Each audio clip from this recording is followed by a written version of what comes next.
Yeah. Hello everyone and welcome to Let's Talk EV. Almost every Sunday at 7:20 p.m. I hope you're all doing great. I'm doing good. It's Sunday again, and last week we didn't have the live stream. This week we have because who's writing me messenger? I was busy last week. I was busy today, but I thought it can happen that we don't do a live stream every 2 weeks. Hello, where are we? I owe it to you. You're so nice to me. I have to be nice back. And of course, it's happy. It's funny, and I like it as well. Happy Sunday, all. Good evening. Graham is here. Whittaker's here. Photostorm. A lot of Patreons and members, as you see here. Always support the channel. They get stuff first. If anything is happening, they get it first. Today too, there was something exciting. I already told them the result. You will get the video most likely not this week. Sorry, something in my eye. Oh, I'm dying here. Hey, Ollie. How are you? It's nice. Today we're going to talk, first we're going to go through some news. I only found one thing that's interesting. Then we talk about happened last week, it's going to happen this week, and the most important thing, the story time. How was the trip to Hamburg, and how was the Volvo EX30? That's the most important thing. We drove it for 4 hours, something like that, for 4 hours in Hamburg, and we drove with the Skoda Enyaq 85 to Hamburg and back. That was very interesting. Who's writing me? So much email thing and everything. My God, it's a lot of things.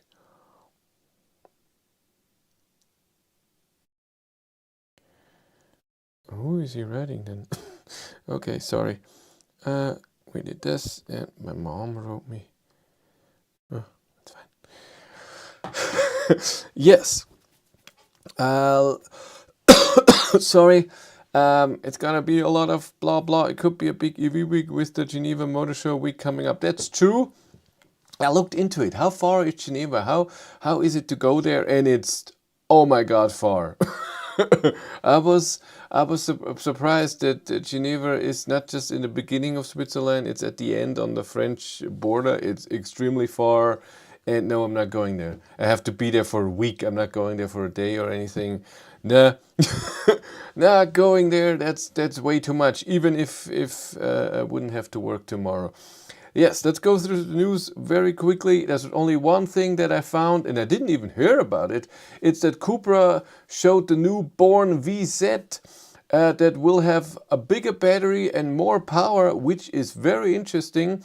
So the 77 kilowatt hour battery has now more net capacity, 79 kilowatt hours, and the motor, which seems like with 545 Newton meter, like the APP 550 that I have in my ID7, is delivering 240 kilowatt in the Cupra. But maybe this is the same as what they did with the 150, where they had the boost to 170, and here's the 210 with the boost to 240. Yeah, and also we have to talk about something else that I noticed today with the Enyaq, which was exciting. I drove a bit fast and I found stuff out, and it has a top speed of 200 kilometers per hour and 0 to 100 5.7 seconds, where my ID7 has 6.5, but it's also heavier. And the ID4 GTX has also around that number, but they have 300 kilowatt, but also again heavier car.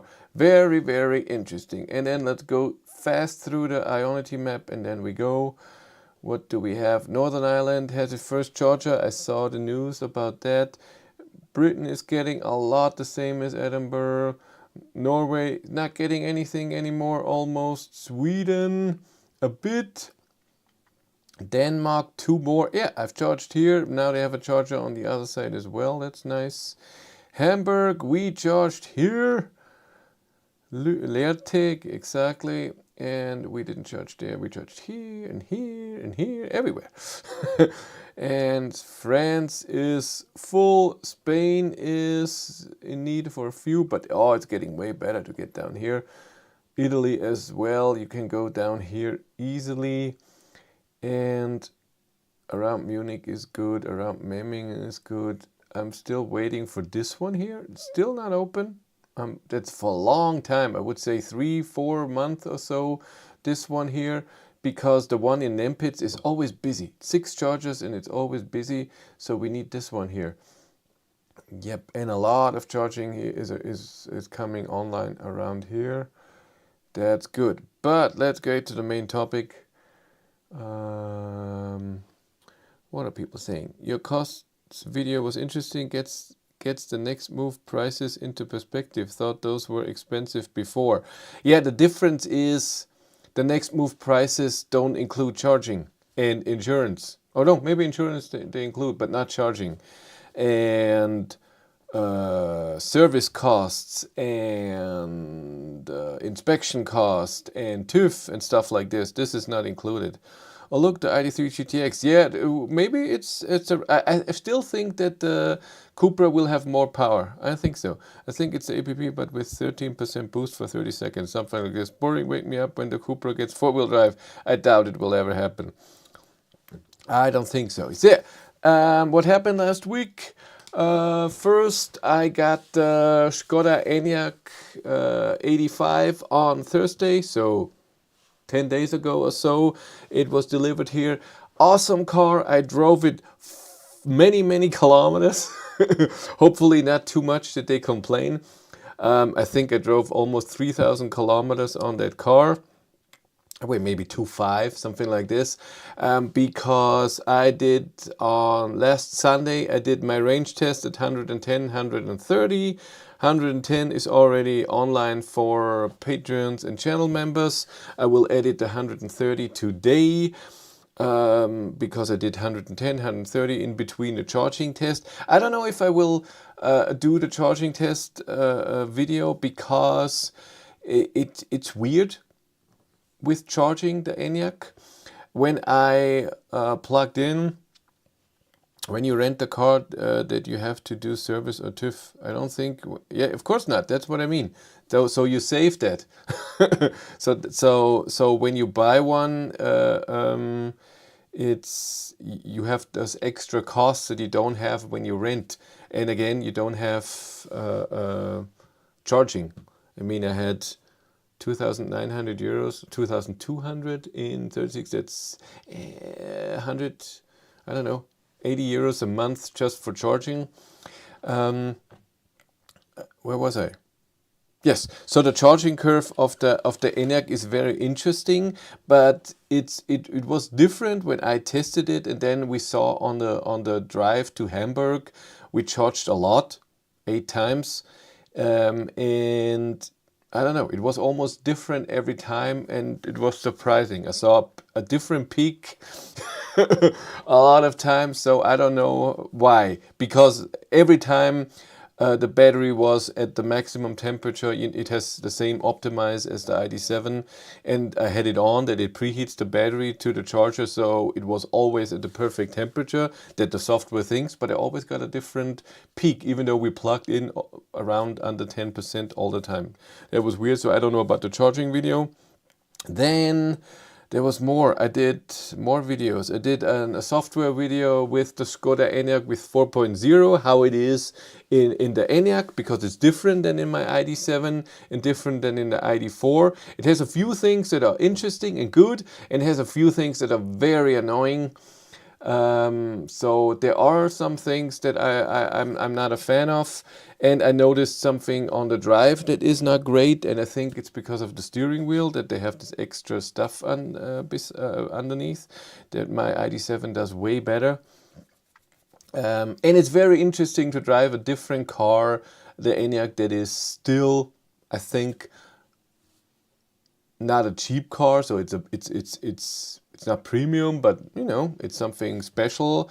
And I see the difference between ID7 and Enyaq when you sit in it, when you drive it, is big. It's bigger than I thought. I thought it's just a tiny bit, but the seats is one of the things that are 10 times better in my ID7 than in the Enyaq. And even Cindy was complaining. She drove with the Enyaq, so she was sitting in there, she didn't drive it a few times, and she said, "What the hell is this?"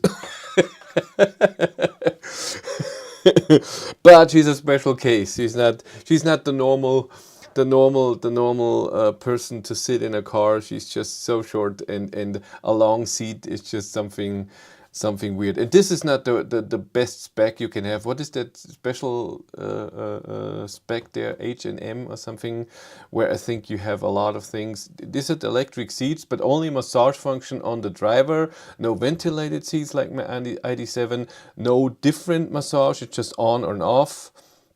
And the massage is only on the driver, and I don't know, it's just, I don't know, you feel this when you come from the ID7, there's stuff missing. And the big screen, I know a lot of people don't like the 15-inch screen of the ID7, but when I love it, and when you can do a lot of things with the screen, and it doesn't have to be bigger, you just can put more stuff in it. I just notice, I don't know, it has a few things that in the ID7 in the big screen that you can do that you can't do with the 12-inch screen. But the Enyaq also still has a few buttons underneath. So assist, drive mode, park, climate. So there's still buttons underneath that you can press, that something happens on the screen that the ID7 doesn't have. And here you have a full display with the drive data and everything that also I don't have in the ID7. That's amazing here. But let's talk, yeah, did this video, I did more. Didn't I do more? I thought I did like... Yeah, and today, amazingly, before we start with the Hamburg trip, today was amazing. I wrote out to the world on my German channel, on Facebook groups of the Enyaq, hey, I have an Enyaq 85 with the new motor. Does anyone with an old motor, Enyaq 80, wants to drive a test with me? So we can see if it's really more efficient. And somebody got back to me, and today we had the drive. He came from Munich. We met in the middle at Ionity. We both charged to 80%. We both had a warm temperature. We both drove the normal test where we switched position. We drove 120 kilometers. And we arrived back at a charger and charged up to 80%. And we had a difference. And I'm not saying it now. My Patreons and members already know. And you will have to wait for the video. I don't think it will be this week. There's so many. I still have to edit 5 or 6 or 7 videos from last week. I still have to do, and I only did one so far. And yes, so that was very interesting. Only difference we had today between those cars, both had a heat pump, both were warm. We drove with the exact same settings, what drive mode, what climate, everything was exactly the same. He had a silver car, I had a white car, so I don't think there's a big difference. I don't think there's a weight difference, or not a lot. The only difference we had, he had different rims. Of course, it's a new generation, different rims. And he had 19-inch wheels. I had 20-inch wheels. And he had 255, 235. So 55 in the rear, 35 in the front. 55 and 50, and I have 50 and 40 and 45 in the front. And we measured. It's just a centimeter difference. There's a blast from the past. It's just a centimeter distance in height of the wheels, but the rims, like I said, are a bit different. I don't know how much that does with the consumption. No idea. How would we know? How do we find the exact same car with the same tires, with the same rims? I'm pretty sure a big channel that has money can do that. I couldn't do that. I'm happy that we could do the test today. There was a difference. You'll see what it is, how much it is, if it's a big difference or not. Then, of course, was the Model 3 versus ID7 video last week. To be honest, as I knew that as every Tesla video, when you make a video with a Tesla, and the Tesla doesn't win, even if the Tesla would win and then ID7 would lose, and I don't care. To be honest, I so don't care if my ID7 would have had 10% higher consumption. Huh? I really don't care. But I knew that there will be a lot of comments, and as usual, when there are a lot of comments, there are a lot of negative comments, and then there are some that are personal and attacking. And I didn't want to see that, so I didn't read one comment of the Model 3 video. It's just, I don't know. I didn't want to go through that. Why would I? Careful if you say Tesla too many times. It's some of the Tesla fanboys. Yeah, I think that most Tesla drivers are normal people, but there are some who are weird, and they are the ones that are commenting, and that's why the whole group has a bad rep, which I don't think is fair. And I'm pretty sure Volkswagen has the same thing. I'm pretty sure that happens with every car. And of course, if I'm have an own car, and then Model 3 has to, even though it had the same consumption, which is great, but I knew it's gonna be, I saw the number of comments and I knew, it's gonna go this way. And even someone wrote me, have you read all the comments? Those Tesla people. And I was like, nah, I'm not gonna read that. I'm not gonna do that. Go scream around. I cannot do a perfect test. We did what we could. Cindy and I, we tried to do our best. And that's what it is. Do you think there will be a Skoda version of ID.7 like Passat and Superb? I think if there would be one, I think we would have already seen glimpse of it. So either a prototype drive in Sweden or something. Didn't Skoda have a thing half a year or a year ago where they showed just the form? You couldn't see the car, but just approximate form of the future cars. And I think if there would have been a car like the ID.7, I think it would already be out. Maybe I can see that they would do a limousine, a shorter one, but not. I don't think it will be like ID.7 tries to get to a more premium level with better seats, better suspension, blah blah blah. And I don't think Volkswagen wants that. I think Volkswagen sees the ID.7 better than the Passat, almost a bit phaeton, so a bit more luxury and a bit better premium. And I think they don't want Skoda to be in there. It's just a guess. I have no idea. Maybe if it's all about money, so if they think they could sell it, of course they're gonna make it. I mean, it's a business. That's how it is. How are they gonna call it? Enyaq 7, or what's the maybe Super B?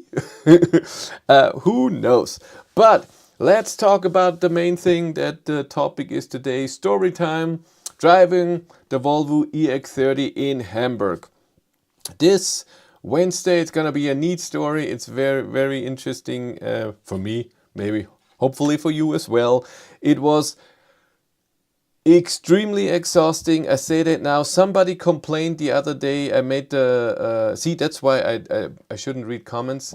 I uploaded the ID.7 Tourer video that I filmed at home with footage that Volkswagen gave me from the press group, and I wasn't there. I was invited and I didn't go because that event would have been last weekend, so a week ago, and on Wednesday was the Volvo EX30 event. And it's just too much for me. And it's just a lot. And you will hear why it's a lot. And there's a reason, for example, why Björn Nieland doesn't go to such events.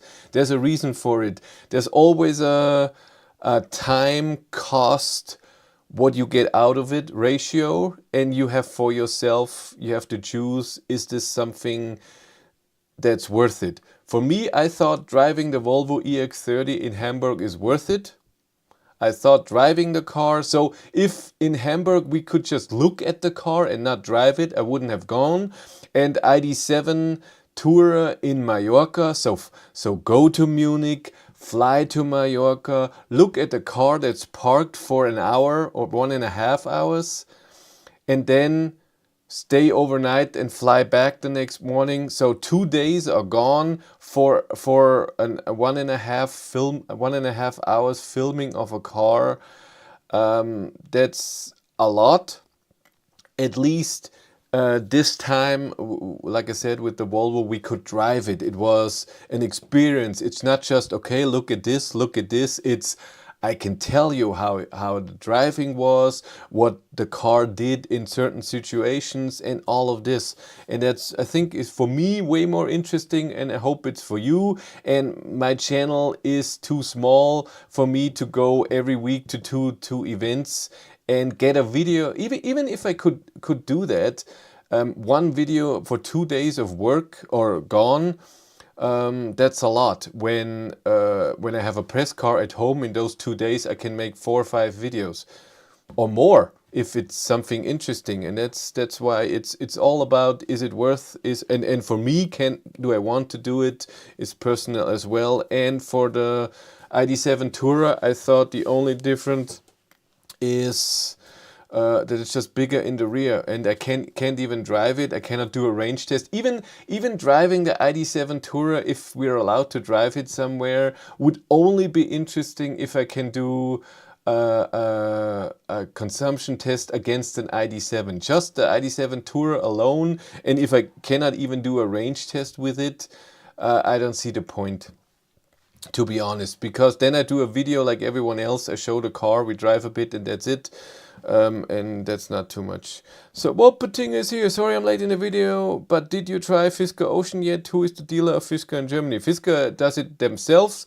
I asked Fisker, I asked the press department. They say we're gonna forward this to our press department. I never heard back, so I'm guessing not. Ooh, did you see the MKBHD video of the Fisker Ocean? He said it's the worst car he ever tested because so many things did not work in the car software wise, even though, and he's right. So he got the car, and then Fisker contacted him and said, hey, we're having an update on this car.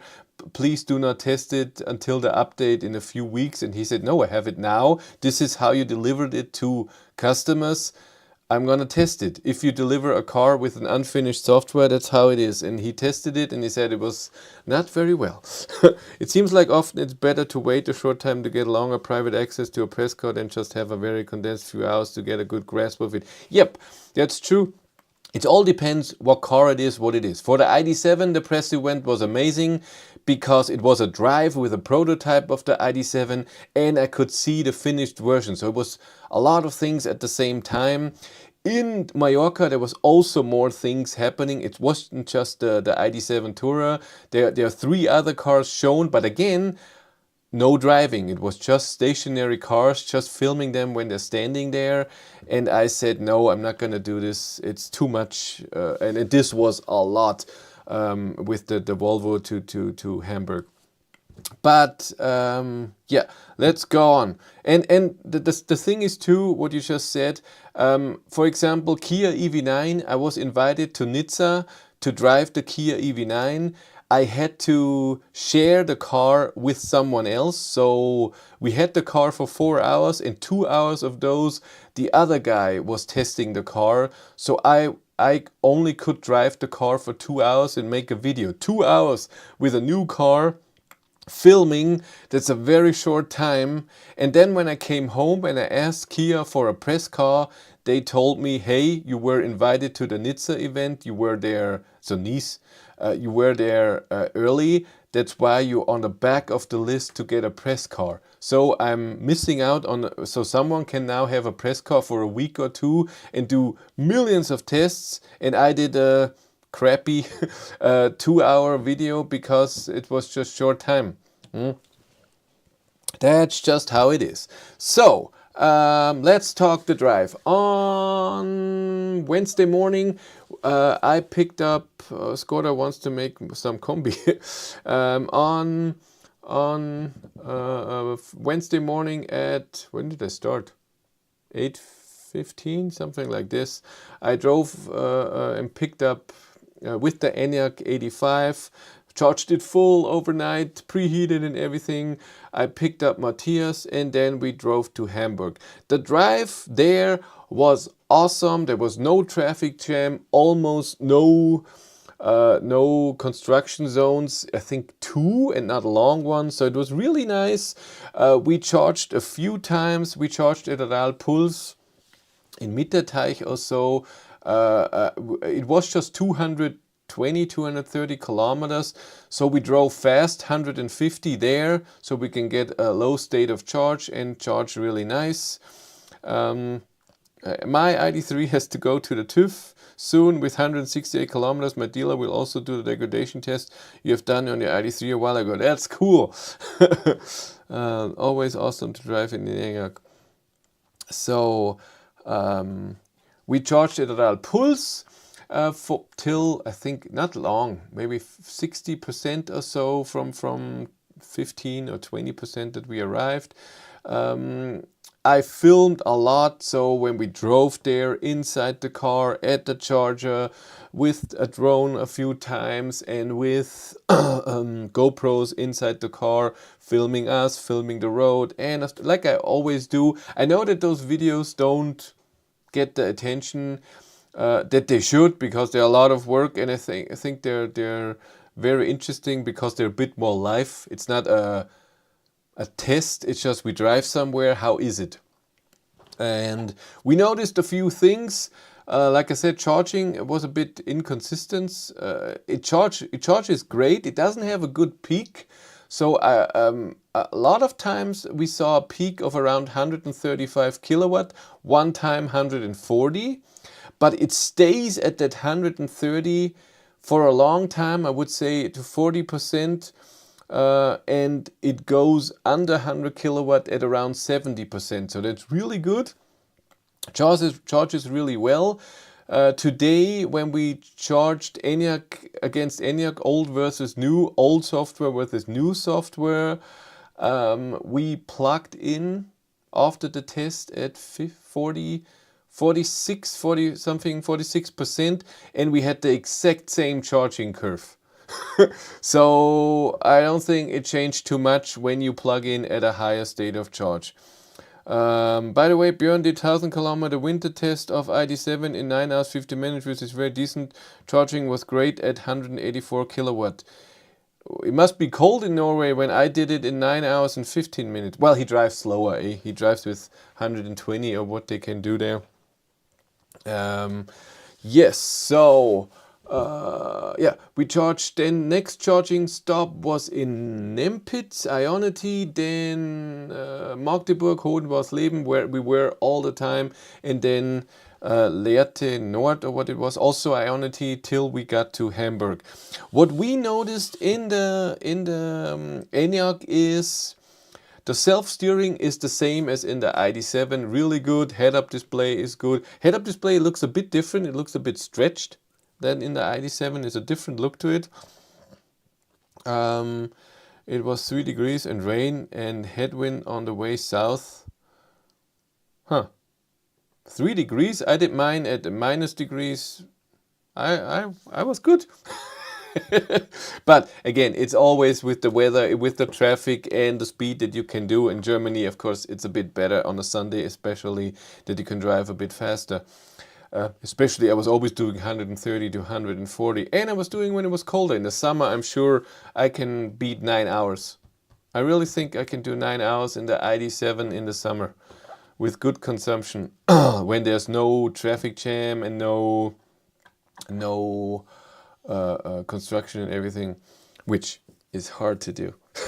I doubt it. Yeah, I saw Chris Reefer. He asked me a question about it. He didn't find something. I told him. And where was I? Yes, self-steering software and everything works really well. The navigation, planning, route with chargers, we didn't use that because I wanted to use only Aral Pulse and Ionity, since it's cheaper for me. It's 50 cents to 73 cents, so of course, but it did not have aero wheels, but the Loen. Do I have aero wheels? I have no idea. And I don't think it's that much. Maybe it's a 2-3% or so, so it should be fine. I think it's more the speed. He drives 120 and I can drive 140, 150 if I want to. Which, that charging power would be better to reach your destination. And so, where was I? Yes, Enyaq, really cool. Works really well. We had climate was perfect. It was perfect weather. It was sunny on the way there. What we noticed with the self-steering is that it reacts the same as all ID cars, but for whatever reason in the Enyaq, when you hold the steering wheel, it doesn't recognize your touch. In my ID7, and I noticed that the whole time, and it's completely annoying because every few minutes, if you don't hold it, grip it like this, and even with two hands, it doesn't matter, it will warn you, hey, hold the steering wheel. I noticed that. I think they have to change the sensitivity because the steering wheel has that extra stuff on there that my ID7 doesn't have. And I think it doesn't recognize my touch. I even tried to find the spot where it doesn't recognize me. We tried the steering, it's not that. We both had the same problem, that when you go in a corner, it's fine because you hold the steering wheel a bit better. But when it's going straight and you just lightly hold it, it doesn't take long, and then it beeps at you, hey, why don't you hold the steering wheel? And it gets so normal that we had it so many times. The beep where it tells you, hey, touch the steering wheel, is the same beep as, for example, when your state of charge is at 20%, where it tells you low range. And we both had it, that when that warning comes up, we both did the steering wheel, hey, come on, and then, yeah, there's something different, because we were used to it. It happened so many times. So I would say every 3 minutes, every 4 minutes when you drive. Sometimes in a corner, like I said, if it's a long corner, it doesn't happen. But that's really annoying. And in my ID7, that doesn't happen ever. I can drive straight with a light touch on my steering wheel, and ID7 recognizes me. Enyaq does not. And many times, so when I drive to work, I don't use travel assist. And in ID7 I always use it, but for a short trip I'm like, no, I'm not dealing with this. On a long trip it's just easier if the car steers itself. It's a safety thing too, that when you look away for a second it still holds it, it's fine, it's a safety thing. Not great. Consumption on the way there was okay, around 240 watt-hours per kilometer, but we drove 140 to 150, and we got there pretty nicely in 8 hours, 8.5 hours, a bit less. And the last thing took so long because traffic in Hamburg when we were in the city. I missed everything so far. You didn't miss anything. Maybe the car has a fault. No, I think it's the sensitivity of the steering wheel, and they have to reprogram it. I don't know if it's just in this car, of course. But it wasn't nice. And so in 8.5 hours we were there. We always arrived with around 10% at the charger. We charged 40 kilometers more range that we needed to get to the next charger. It charged amazing. A few times, one or two times, we only charged to 40 or 50% to get to the next charger. Charging was great, like I said, with 135 peak, and stayed very high. And every time we stopped, we switched driving, and I filmed a bit that we're now at a charger, Instagram, and we're eating a bit, we're drinking, maybe you go to the toilet, and then, oh my god, we have to drive. So it was a bit stressful. It was a lot. 8.5 hours there, like I said, 4 charging stops. I could tell you the kilowatt hours and everything, but I will put that in the video anyways, so that's fine. It was a lot. Many kilowatt hours. We arrived at the hotel that we had to go at 5 p.m. They told us we have to be there at 6 p.m. the latest. We checked in. We got our room keys. We got, it was a 5-star hotel, way too fancy for us. I made a video for the Patreon and members. They already saw my room. It's way too fancy. Volvo. It was the second time I'm invited to an event from Volvo, and I think they do it's a bit too much. I'm sorry, that was a bit too, I don't know. Volkswagen does, it's a nice hotel and everything, but this was a bit too, I don't know. Sure, you can track all that data with Ionity, not an ad. I didn't add the Enyaq into Ionity, or did I? Maybe I did. I have to look. Did I delete it already? I have to delete it at some point. Where are cars? No, it is in here. It is in here. It's 4,000. I drove 2,500. No, maybe it was 3,000 kilometers. I drove on the thing where we have charging. 14 times 526 kilowatt hours. No, I drove 2,010 kilometers when I added it to Ionity. That was after the range tests, though. And AC to DC ratio is 32% AC, 68% DC. 14 charges. Oh my. Gay for all wax and Ford and others. But it also must. Do we love the EX30? You will see. Come on, go wait a bit. So impatient, those people. No, no, no, no, no. So we arrived at the hotel. This is story time. Come on. It has to be a bit of a story so it's exciting at the end. That's important. If you say the ending so fast, it gets a bit boring. And you have to have some tension here. We went to first we got the Enyaq into the basement. They had AC charging for free. Hello, with this hotel. We checked the hotel. A room is 410 euros. This stream is not sponsored. Not yet. At some point I'm gonna make advertising on the stream as well. Ionity, by the way, is very nice as a sponsor, I have to say. Really, really nice. I showed them what I want to do. They said, it's fine, go on. They haven't bothered me once. They haven't told me anything. Just go on what you're doing. Do you drink everything in the bar fridge? No, I did not. I didn't touch it at all. Hello? Why would I do that? So we went, charging was for free. We went up. Oh my, living the life. Yeah, but I don't need that. It was a bit too fancy for me. Nice hotel, but too much. We went to our room, we unpacked everything. I charged my whole camera equipment for the next morning, plugged it all in. We went a bit outside. It was already dark at around 8:15 or so. We just went out and looked around, and there was a little lake there in the middle of Hamburg. We looked a bit around. It was cold. It was very windy. So we went back in. At 7 p.m. there was the press briefing. So everyone that was there met up, and there was a briefing about the Volvo EX30, the philosophy around it, and what options and all of this.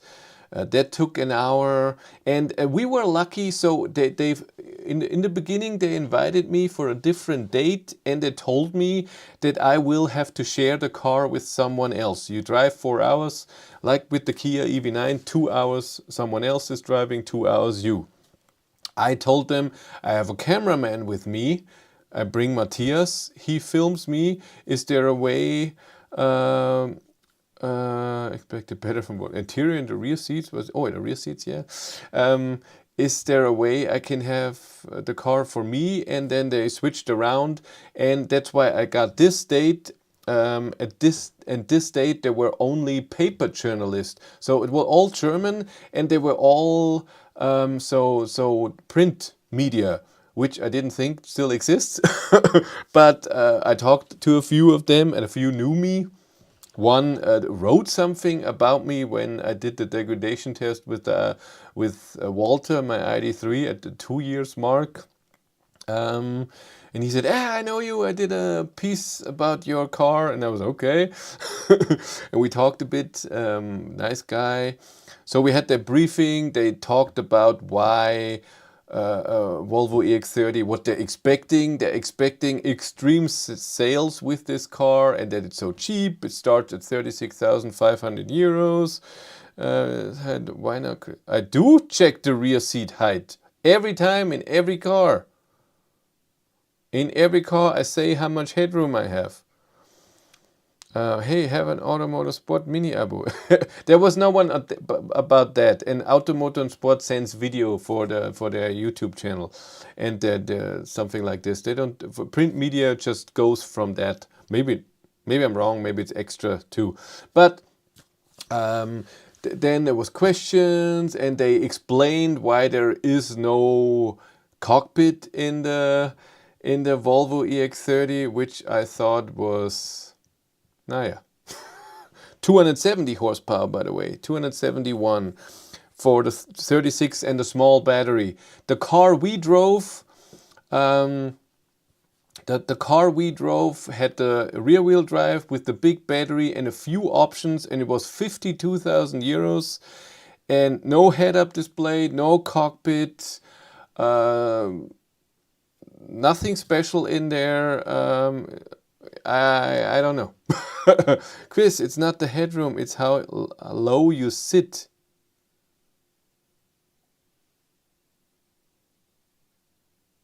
But isn't that different for everyone? Not the headroom, it's how low you sit. You see that in the legs, don't you see that? I don't know what you mean. But the important part is what was yellow. Yeah, exactly. We said we want the yellow because we had gray weather the next day, and we wanted on rear seat, check if you have support under your thighs. For 22, I would buy ID7. That's true. I would too. Yes, so we had that briefing. We talked about a lot of things. There was question. Then there was dinner, and the dinner was so long. It was 2.5 hours of 5 courses of dinner. It was not a lot of food. It took way too long. We were done at 11 p.m. This is extremely late. We went to bed. I fell asleep right away, got up next morning at 6 a.m. At 6:30 was breakfast. After breakfast, we went to Volvo to specify the car that we wanted. We got all of our stuff in the car, and we got the car at 8:15, something like that. So we got the Volvo EX30 rear-wheel drive with the big battery, 69 kilowatt hours, usable. 64 can be used, or 65. I don't remember. I say it in the video. And it was yellow, and it had what did it have? Electric seats, 20-inch wheels, and the special rims. What else was in there? Heat pump. I think that was it for 52,000 euros. So we drove outside of the city 40 kilometers, where I tested the driving, tested the infotainment system. Then we filmed with the drone. We filmed the car outside, inside. I talked about the car. We did a 0 to 100 acceleration test with it. Germany hasn't got planned to production EVs anymore. I don't know what that means. Germany hasn't got planned to production EVs anymore. Tesla produces in Germany. Volkswagen, Audi, Skoda not, that's true. Who else? Mercedes. Oh, does Mercedes in Germany? I think so. BMW. I don't know what that means. So, Volvo EX30. Let's talk about the things that we have that I noticed. It's not a bad car. The suspension is okay. It's not the most comfortable, but I think it's totally okay. It shows so the suspension is fine. It's not too wobbly. It's not too sporty. Porsche, exactly, also in Germany. So suspension is fine. Noise level at 130, 10 billion times better than the Smart #1. Alone with this, I would prefer the Volvo over the Smart #1. The Smart was so loud at 130. One of the loudest cars at 130 that I have ever driven. Maybe Dacia was worse. Really unacceptable in a car these days. No, EX30 was awesome in loudness. We drove the top speed of 180, still fine. Drove great, very stable. Steering is very sensitive, very Tesla-like, very direct. You can adjust the steering power, so comfort, sport and stuff like this, but the directness stays the same. But it was fine. It wasn't horrible. It was fine. The seats are okay, nothing special. But ID3 seats, for example, are also nothing special. It's not, oh my God, is this good? It's an okay seat.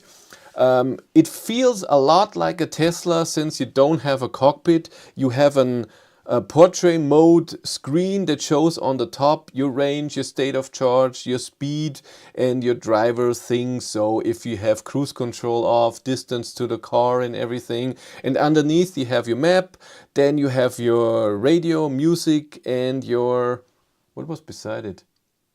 Bluetooth? Phone, and then underneath is a bit of your climate. We used the climate, and I have seen a few reviews that seem to suggest the Volvo EX30 was the more polished car when it came to refinement, setup, suspension, etc. It is better than the smart hashtag one. The climate is the same as the hashtag one, very disappointing. Matthias is someone who can't handle heat. When it's 20 degrees in the car, he's sweating. We had the car at 25 degrees when we drove back for 40 minutes. It was cold in the car. At some point it was acceptable, but it wasn't 25 degrees in there. No head-up display, you cannot have that. What you thought about the new Judge Spring? I haven't seen it, haven't driven it, we'll see. So heat, also the seat heater, it's okay, but not amazing. Heat and climate was very Chinese. I don't know what it is with the Chinese car. With that, no matrix LED head-up display lights. It's just normal high beams, but it's LED lights, and that's fine. That's not a must for me. What I noticed with the car, with the EX30, is that yes, they want to be cheap, but you can spec it that it costs a bit more, but they have saved a lot of options that other cars bring. ID3 born. Mercedes with the EQA, and so you can have special seat heater in the back seat. No, even the Enyaq doesn't have that. That's very rare. So a lot of options: head-up display, matrix LED headlights, cockpit. I don't know what. So special features that all cut. You can't have that. It's all about electric seats and heat pump and stuff like this. You cannot have too many options. And so we noticed that. Overall, what you also is very, very Tesla-like and not positive Tesla-like. You have your wipers as a stock, which is awesome. And you have your gear change as a stock. This is awesome, 10 times better than Tesla. And you can also turn on the cruise control or self-steering with the stock for gear change, which is awesome. What is interesting, and you have to get used to, you can have seating in the back. Really? What are you talking about? Sorry, I thought mine doesn't have it. So I thought this is fully equipped. The Smart did have a lot of the fancy headlights and head-up display at least. Really? Oh, don't even know. The blinker, the indicator in the EX30, it doesn't stay. So what you have is only a lever that you can put up or down. And when you do it lightly, you have the 3 indicators, so 3 times blink. And when you do it hard, you have it always on, but it doesn't stay there. So it feels like you're going into nothing. You have to get used to. It's fine though. On the steering wheel, you have your normal thing. It's also fine. We tested the cruise control. It's okay, nothing special.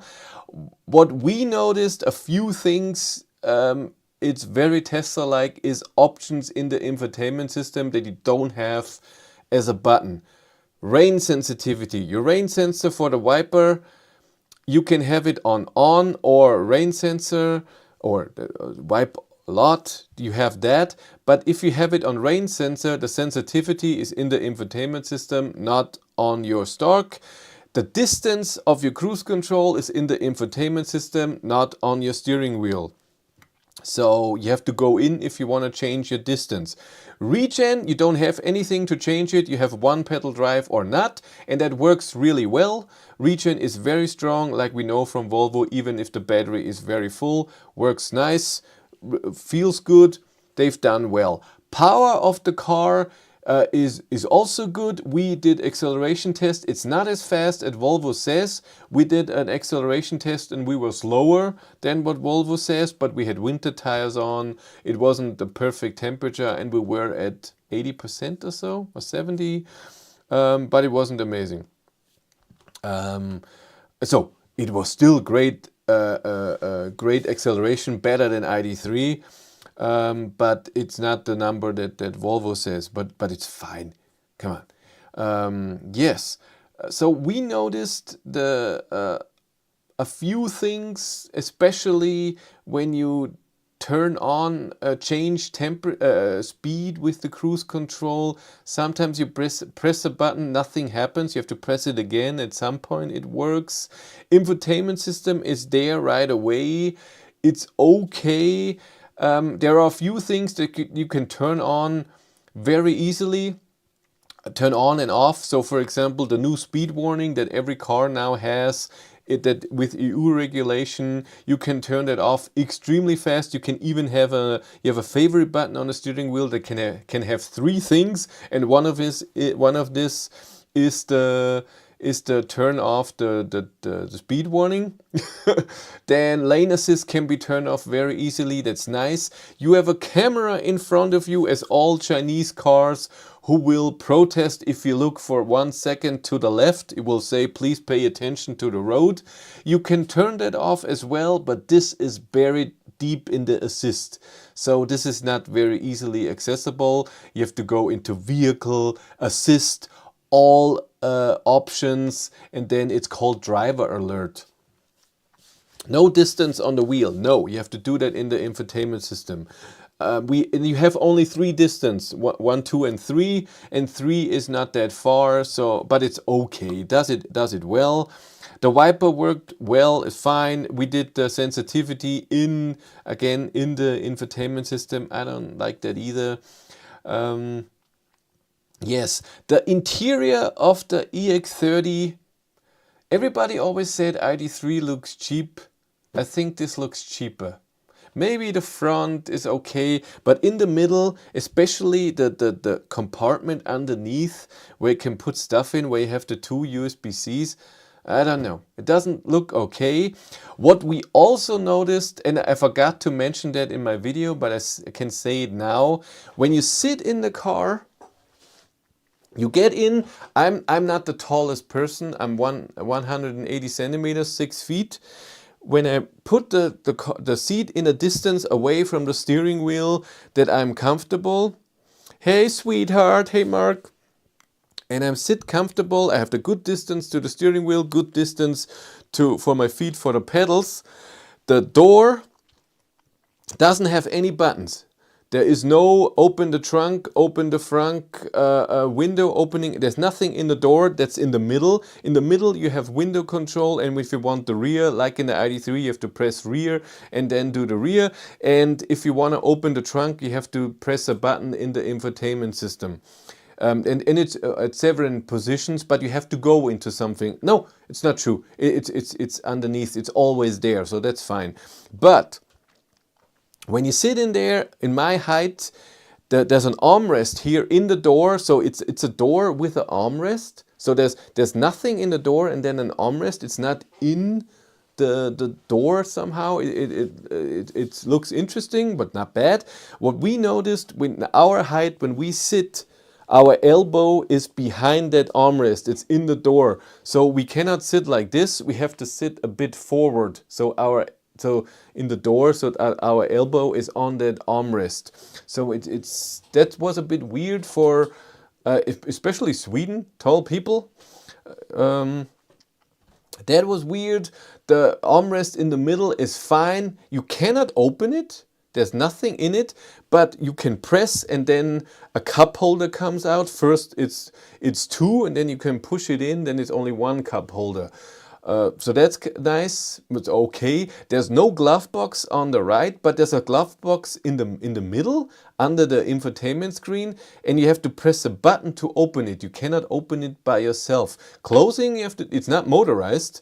You open it with a button and then you close it by hand.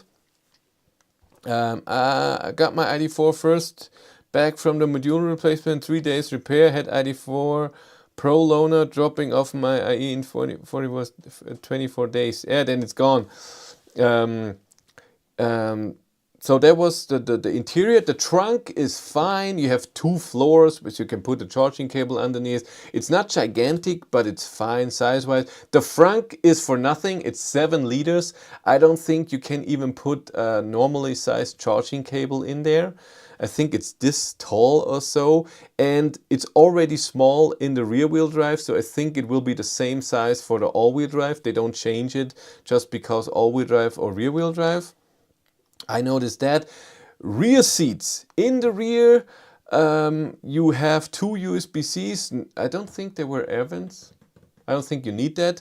And there's no leg room at all. When I had the seat in front for my height, 180 centimeters, 6 feet, and I was sitting in the rear, my legs were digging into the front seat, even though they were soft, but it was horrible to sit. So a grown-up in front and a grown-up in the rear is horrible. And I was very disappointed because they were always talking, this is the normal size, we are a good competitor for in this class, for this size. This is a way too small car. ID3 has way more space in the rear seats. We have an electric platform. Why don't we have space in there? I don't get it. I was disappointed with this. Yeah, the rear seats, it's smaller, I think, than the Megane E-Tech, which was also not very big. So 4 grown-ups in this car is not a nice drive. 5 grown-ups in an ID3 is not amazingly luxurious, but it's okay. You can deal with it. Drag coefficient, I have no idea. I don't think as the Smart #1 it will be amazing when it comes to consumption. They say 475 kilometers of a WLTP range. I think at 130 it won't be amazing. It's just a guess of the forum and what we have noticed. We didn't do a range test. We did a video of presenting the car. Yeah, the rear seats is not acceptable. I'm sorry. Yes, the whole car overall,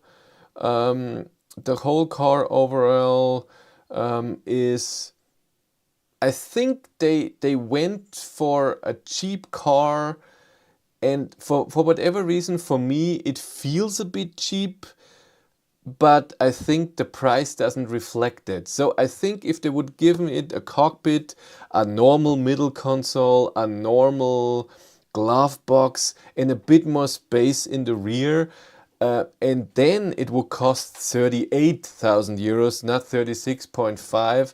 I think I could get on board with it. Now this feels cheaper than it should, and I don't know if I can, promote that as something amazing. I think they went in the wrong direction.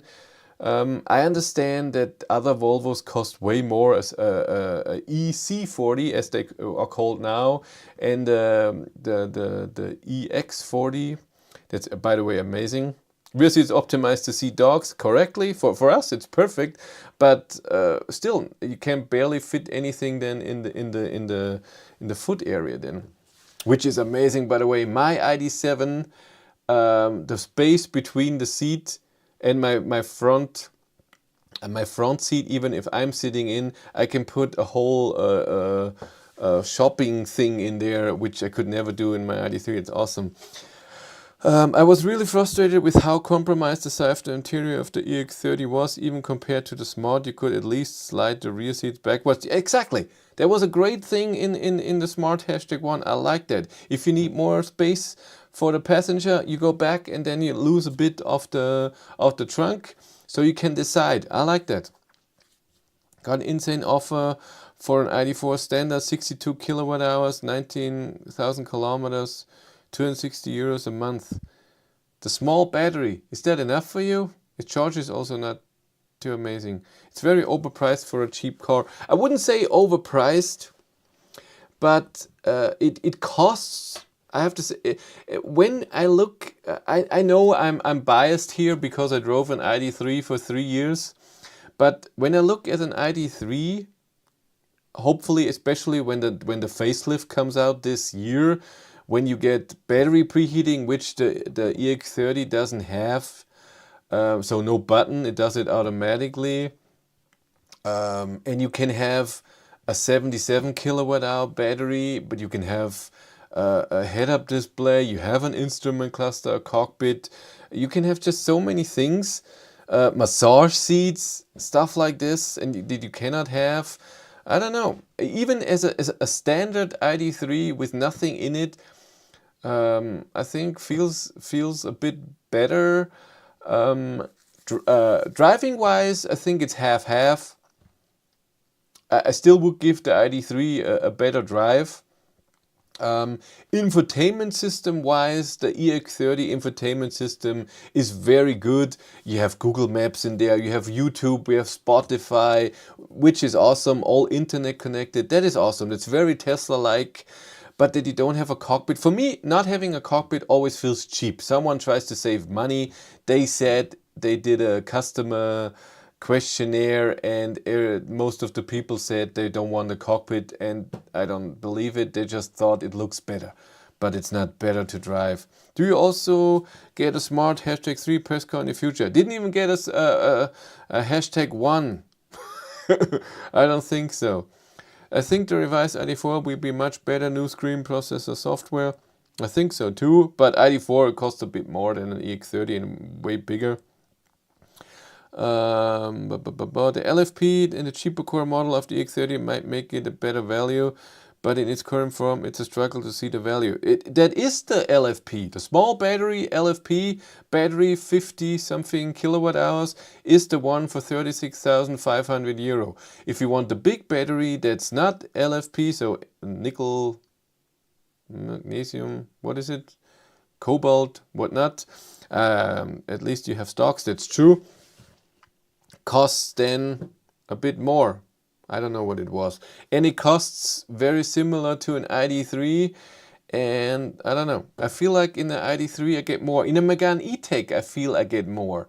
So I would prefer a Megane E-Tech over this EX30. Just because no cockpit and I don't know. I feel the same as in a Model 3 and a Model Y. I feel and see the saving cost everywhere, and that makes me, why did you save 10 cents on a button here? They even told us there are no buttons in the door for the window control. They're in the middle because it's cheaper to build. No. But you think I can spec a battery for less money? No, Android Automotive is not better than Volkswagen. But Android Automotive is way better. That's true. The whole system worked really fine. We didn't have any lag. I just thought that a lot of things that you want to adjust in your normal driving, like the rain sensor, like the distance you want on your steering wheel, and you have to go in there. Yeah. It will find its buyers. I think the whole package, and then you have to decide for yourself, are you okay with buying a car that's 100% built in China and owned mostly in China? Everyone is different here. Some people don't care. Some people are appalled, they don't want that. And some people like me are, let's see, and if I can buy a car built in Europe that is not extremely expensive, why would I buy one that's built in China? So I am this, and I told this Volkswagen, by the way, and I told it, I don't tell it to didn't tell it to Volvo. So if I could get the same car built in Germany or Europe and built in China, and the one in Germany costs 2,000 euros more, I personally would still get the European version. And it's not against China, it's just that there's a lot of thought about it. I mean, shipping here, then, you know, you want to support where you live, where you work, where you want work. So you're working at a company, someone has to buy this product, they can only buy it if they work, so you want everyone to work. I don't know, isn't it normal to support your continent more than others because it should stay in here, and then taxes, that company pays taxes in your country, the taxes pay for the roads that you're using, and I don't know, stuff like this. I think that's a good idea. If you can avoid it, of course. Hello, my phone is made in China, a computer I'm sure is made in China, the displays you hear, Google has, I'm sure, servers in China and stuff. 2,000 euros to not ding dang on you. It's just a thing. Everybody has to decide themselves. I'm not telling anyone what to do. You do whatever you want. It's just my opinion is I would gladly pay more for a European built car. It all depends what it is. If it's 10,000 euros more, okay, but I don't think it's that much. I think it's 2,000. So for a car that costs 35,000. So if the Volvo EX30 would have been produced in Hungary, I don't know. I think it would cost then 39 instead of 36.5, and I think it's still a good car. Oh god. ID7 starting price is around 60k in many EU countries, Passat starting at low 30s. But isn't it a different car? Electric car just costs more. That's how it is. A Golf costs less than an ID3. Too bad the governments don't do the same as in US. They're talking about a special tax for import for China, but we'll see. Do you think almost double price is justified? I think that a starting price of a Passat does not have to feature as the starting price of an ID7. In the ID7 starting price, you get a lot of things. Don't forget that. In Germany, ID7s right now starts at 53 or 52? 53 because there's special incentives. And with 53, you already get a lot of stuff like head-up display, travel assist, so self-steering, what else? 2-zone or 3-zone climate. I don't remember. There's a lot of things already in there that I'm pretty sure a Passat doesn't have. And the reason for that is because a lot of people drive a Passat and they don't need anything. And it could also be that a lot of stuff that the ID7 has is software based, which doesn't cost extra. But a battery is still more expensive than a gasoline motor. That's just how it is. I'd love to see manufacturers offer more production options on their cars so things are more regionalized depending on where the car is being delivered. That's totally true. The problem is it gets then, you have production here and here that costs a lot of money. And not everyone is like me. A lot of people want to save every little penny. I'm different. That impacts the velocity of money in the local economy. Keeping the wealth locally is important and people shop locally. Google has no servers in China. They are the only ones who got out. Really? I have no idea. I'm just saying something. I'm just guessing. Like I know something. Yeah. I just noticed in the EX30. Even if I wouldn't have known that, with the climate alone, I would have suggested this is a Chinese built car. I don't get why Chinese cars cannot have a temperature sensor that works with the climate. How is it possible that I have to set it to 25 degrees and it's not hot in the car? With a heat pump and everything. In 40 minutes. In the Enyaq, when I set it to 22 degrees, I get into a cold car, I get hot air blasting at me and it's warm in no time. Yes, I have the same problem in the Enyaq that I had with every ID and also in my ID7. When the car is warm and you have the temperature set, at some point you get colder air suddenly because it keeps the temperature and doesn't do it amazingly. I don't know why. Then you have to set it to a higher temperature or get the airflow down, especially not in auto where it blows air exactly at you. But in the EX30 and back in the smart #1, when the car was cold, we put it to 25 degrees and it didn't heat up. In the MG4 was the exact same thing. I don't know what's happening, why it doesn't work. It can't be hard, it's just a temperature sensor, and even if the sensor is picking up something different, then program it. Isn't this something you test? You have a measurement, okay, it's 22 degrees in the car, what does the sensor feel? Okay, let's switch it so it thinks it's 23 degrees. Something like this. I don't know. The window sticker on the US VW are showing % of what country the car is sourced from now. Cool. Do you think the brand names now kind of mask where the cars are being made? Of course they do. And they haven't mentioned the China build in the press delivery at all. I think this is something they don't want to talk about. Nobody's talking about Polestar 2 being built in China, and now that Volvo, even I saw a news thing that Volvo is pulling out of Polestar and Geely is going more into it. So Polestar is way more Chinese now, not just built, also owned. I mean, something like Tesla or Volkswagen, where they build cars everywhere, all over the world, that's something different.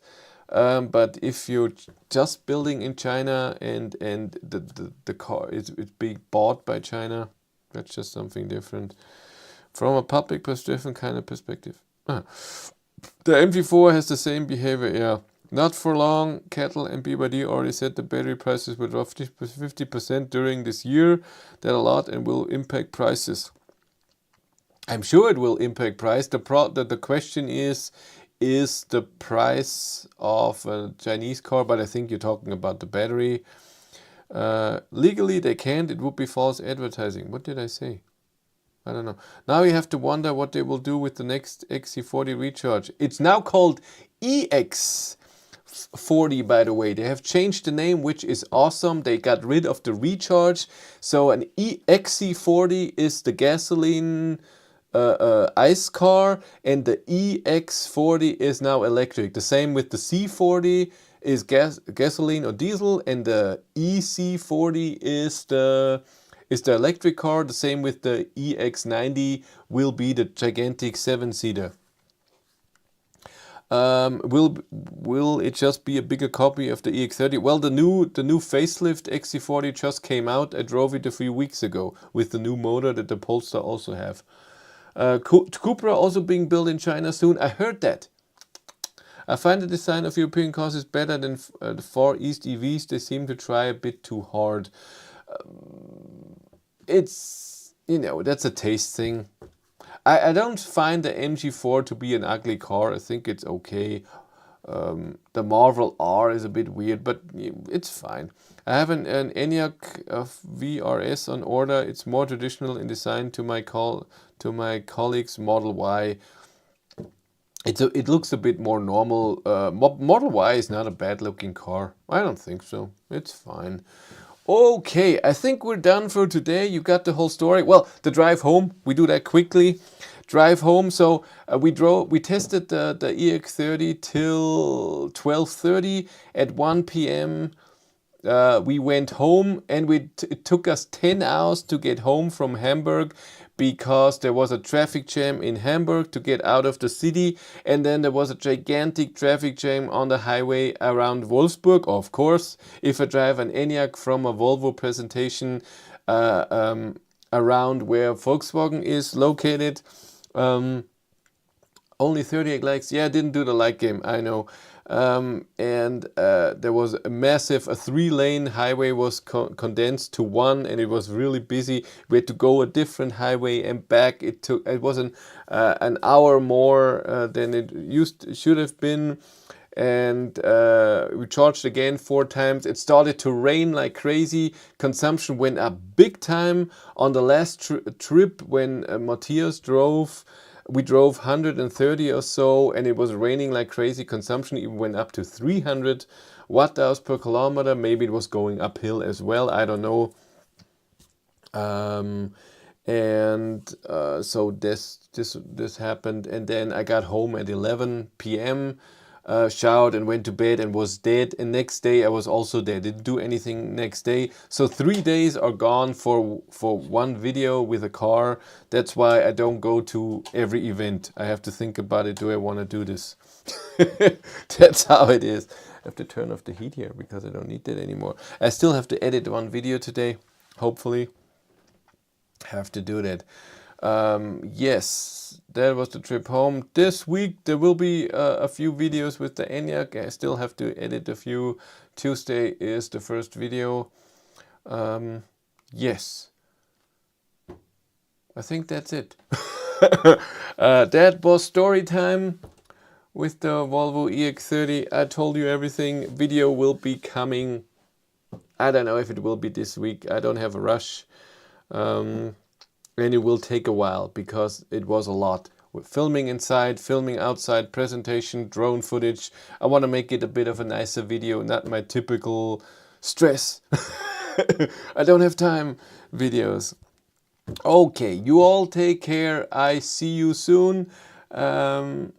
Hopefully next week, because next week the Enyaq will be picked up on Thursday. Then I don't have a press car so far till end of April. I hope I get an ID4 with the new motor. They told me I should contact them in March. They didn't have one yet. And we'll see. Then we do more.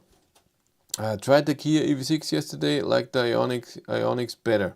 That's okay. I'm the opposite, but that's fine. Looking forward to the Enyaq video. Thank you for your hard work. Thank you very much for watching. You all take care. I see you soon. Next weekend, I most likely will do a few videos with Hank. I still have so many ideas with the ID7 that I want to film. There's still so much going on. Okay, so you take care. Have a nice week. Bye.